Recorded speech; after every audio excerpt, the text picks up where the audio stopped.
Welcome to Tabletop Gaming Guild. Today we'll be looking at Dune Imperium. Now, Dune Imperium is a worker placement / deck building game. So it kind of takes the concepts that you would see in games like Clank and your typical Euro worker placement game, and it melds them together in a very successful manner.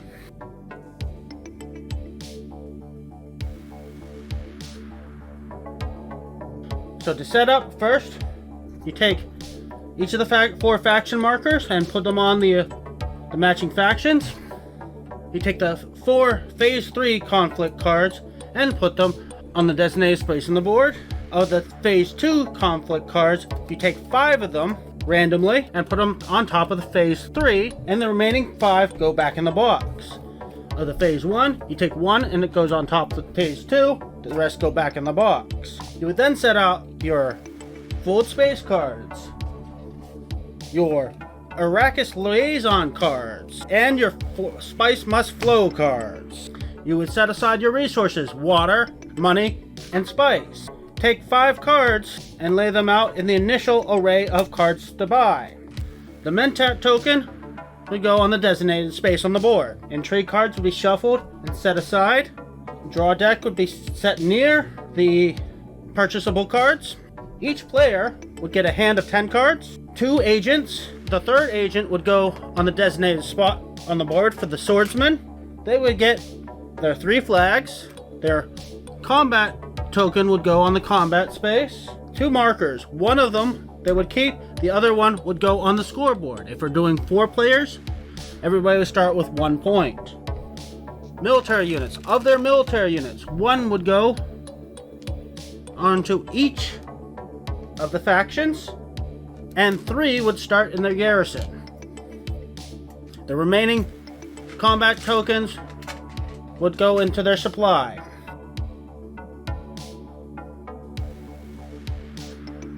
So let's show you your starting hands, which I'm going to put over here so you can see them easily. So all these cards are multifunction cards. On a player's turn, they will be first doing worker placement. To do worker placement, you'll be looking at the symbols on the left side of the card. In order to take an action in one of the spaces, you have to have a card that matches that symbol. So if you want to take one of the faction spaces, you have to play a card that matches the faction symbol you want to go to. So Seek Alliances can go to any of the 4 factions. Signet Ring can go to the green pentagram spaces, blue circle spaces, or yellow triangles. The other thing to bear in mind when you're doing worker placement is these beige boxes. If there's anything in those beige boxes, those are things that happen when you use that card for its worker placement function. So, for example, Seek Alliances. The text says trash this card. So if you were to use that as a worker placement, you would immediately trash the card after you play it. Trash cards are permanently out of the game. Signet Ring refers to the signet power of the leader. Everybody's going to choose a leader, and every leader has a signet power and a passive power. Passive powers occur when the text says. So for example, there's one that allows you to draw a card anytime you go to an action space that requires you to spend money. So do not forget your passive ability. The other ability that the leaders have is their signet ability. Those trigger only when you use your signet ring for the worker placement function. So once you've taken all the worker placement actions you want, when it comes back to your turn, you would then do a reveal. You do not have to use all your agents. You could choose to reveal before you've used your last agent. However, you can no longer place that last agent this round. When you do a reveal, you are now looking at the blue section at the bottom of the card. In general, those give you buy power to buy new cards, or combat power to help you in the combat. We'll talk about combat in more detail later. So when you choose to reveal, the first thing you would do is mark your combat strength. We'll talk that more later. Then you would go and buy cards. There's always 5 cards available to buy, plus 2 generic cards, as well as the fold space. Fold space we can ignore for now. So let's talk about the 5 available to buy. The cost to buy these is on the top right. So in this case, this costs 3. This one's only costing you 1. So these range from anywhere from 1 to 9 cost. And obviously, the more expensive the card, the more powerful, and it's generally best not to clutter your deck with too many cheap cards. You can buy as many cards as you want, however. As soon as you buy a card, it is immediately replaced, so if you have remaining money, you could then use that to buy that next card that has been revealed, or any of the other cards that is available. Any cards you choose to buy will go immediately into your discard pile. Let's talk about these 2 generic cards. So there's a limited number of these generic cards in the deck. Once they're out permanently. You got Arrakis Liaison, that allows you to go to Pentagram and Blue Circles, and gives you 2 buy power if you reveal. It's not a great card. I don't see people buy it ever. The Spice Must Flow is really expensive and hard to buy, but as soon as you buy it, you immediately get a point. And anytime in the future you reveal it, you get a Spice. Spice can be extremely valuable and hard to get. Some of these cards you can buy refer to bonds. That bond only activates if you played another card that belongs to that same faction. So in this case, this 3 extra combat strength would only trigger if you played another Fremen card at any point in the round. So that's the deck building section of the game. You will be drawing 5 cards into your hand each round, discarding them after the round, and drawing 5 new cards. When your draw pile is empty, you shuffle anything in your discard back into your draw pile. Let's talk about the worker placement. So we'll start with the 4 factions. You have Emperor, Spacing Guild, Bene Gesserit, and Fremen. And each of those factions have 2 spaces available. As for any of the spaces on the board, only 1 agent can go in each space. The 2 Emperor spaces are Wealth, which just gives you 2 money, and the Conspire space that costs 4 spice to go there, but gives you 5 money, 2 units in your garrison, and an Intrigue card. Intrigue cards have 3 types. You got plot cards that can only be revealed on your turn, unless stated otherwise, combat cards that can only be revealed in combat, and endgame cards that can only be revealed end of game. There are also a few combat cards that are also endgame cards, so you can use it as either or and never both. The combat cards can add anywhere from 2 power, so I've seen some that are up to 7 power that you can add to your combat. So let's go back to the board. The other thing that happens is anytime you go to a faction space, you immediately get the effect of the space, but you'd also go up 1 influence in that faction. If you get 2 influence in a faction, you immediately get a point. If you ever are forced to reduce your influence in that faction below that point, you would lose that point. If at any point you get above the orange line in that faction, you immediately get an alliance with that faction and a point, as well as whatever bonus that faction gives, in this case, 2 military units in your garrison. People can take this alliance token from you if they exceed you in that track. However, if you've made it to the very top of the track, you can never be exceeded, and therefore you can never lose this faction token. The Spacing Guild is how you get the fold cards. So if you go here, you go up 1 on the faction, and you take one of the fold space cards, which is basically a wild card that lets you go to any space on the board and then draw a card. However, you immediately have to trash this card, so it's 1 use. Highliner allows you to get 5 units and 2 waters, but costs you 6 spice to go there. We'll talk about the desert spaces when we talk about combat. For the Bene Gesserits, the 2 spaces available are Secrets, which allows you to take an Intrigue card, plus if anybody has 4 or more Intrigue in their hand, you can steal 1 card at random from them. However, as long as your players are aware of this fact, it rarely, if ever, happens. Selective Breeding, however, costs you 2 spikes, allows you to trash 1 card to gain 2. Whenever you trash a card, it can come from your discard, the cards that you have played this round, or from your hand. The only place it cannot come from is your deck.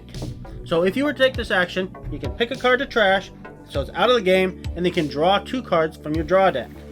The Fremen faction gives you water, lets you put units in combat. Again, we'll talk about that later. The Hardy Warriors allows you to get 2 units and put more units into combat. So those are the 4 factions. Each have its own benefits, and some of the cards refer to those factions to get little extra boosts. So next let's talk about green pentagrams or council spaces.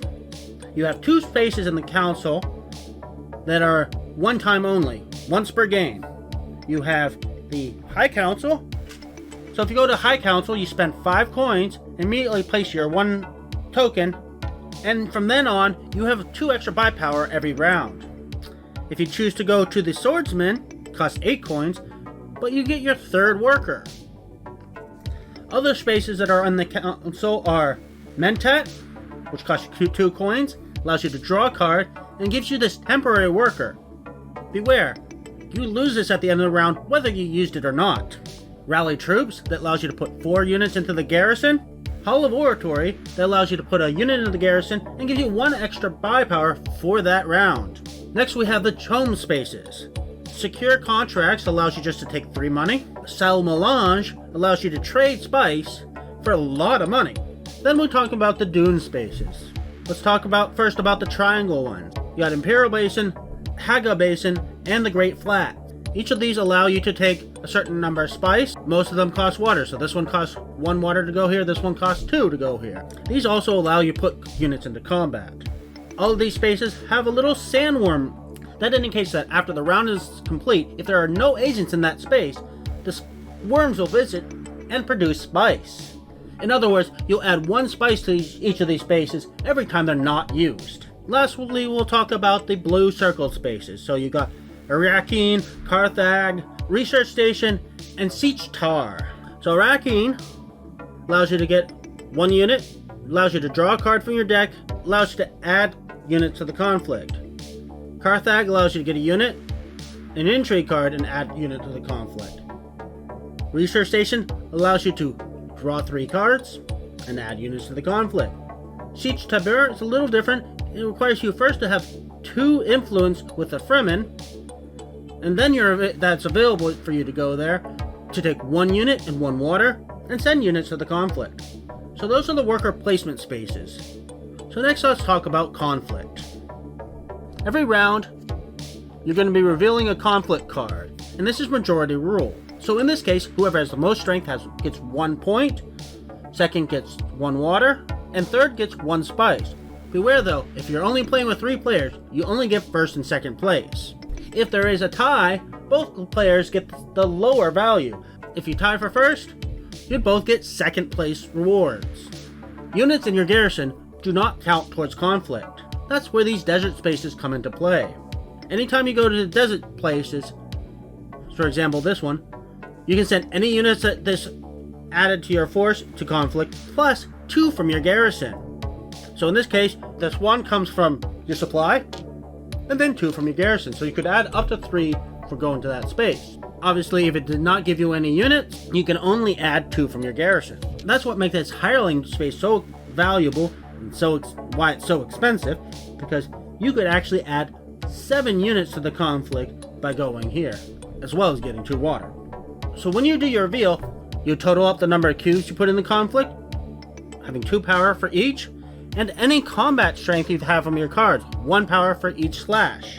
Once all players have done their reveal, you would then go into the combat phase, and in turn order, each player would get to reveal an intrigue card if they desire. It would keep going around until everybody has passed.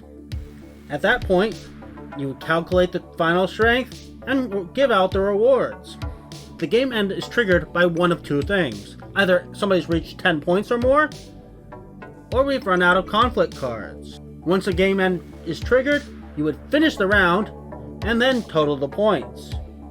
Do not forget to count in your intrigue cards that have endgame rewards. So that is how you play Dune Imperium. One of the things that this game does really well is it takes 2 mechanisms that are very easy to teach, combines them in a way that works very well. So you have the deck builder, which you simply have to show them the starting cards and go through each card, and that pretty much teaches you that whole mechanic. And then the worker placement, that you simply have to go over the worker placement spots. Everything you need to know is right in front of you in this game.